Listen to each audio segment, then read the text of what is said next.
পশ্চিমবঙ্গের মুখ্যমন্ত্রী মমতা বন্দ্যোপাধ্যায় গতকাল নীতি আয়োগের বৈঠক ছেড়ে চলে আসার ঘটনা এখন সংবাদ শিরোনামে। যে অজুহাত তিনি দিয়েছেন তাকে সরাসরি মিথ্যা বলেছেন কেন্দ্রীয় অর্থমন্ত্রী নির্মলা সীতারামন।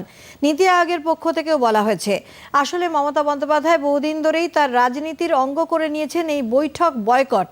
একবার নয়, একাধিকবার তিনি বৈঠক বয়কট করেছেন। 2014-এ প্রধানমন্ত্রীর সঙ্গে মুখ্যমন্ত্রীর বৈঠকে যোগ দেননি।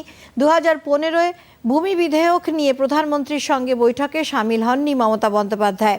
2019-এ নীতি আয়োগের বৈঠক এবং এক দেশ এক নির্বাচন সংক্রান্ত বৈঠকও এড়িয়ে গেছেন তিনি। এমনকি যোগ দেননি 2020-র করোনা মোকাবিলার রণকৌশল নিয়ে বৈঠকে।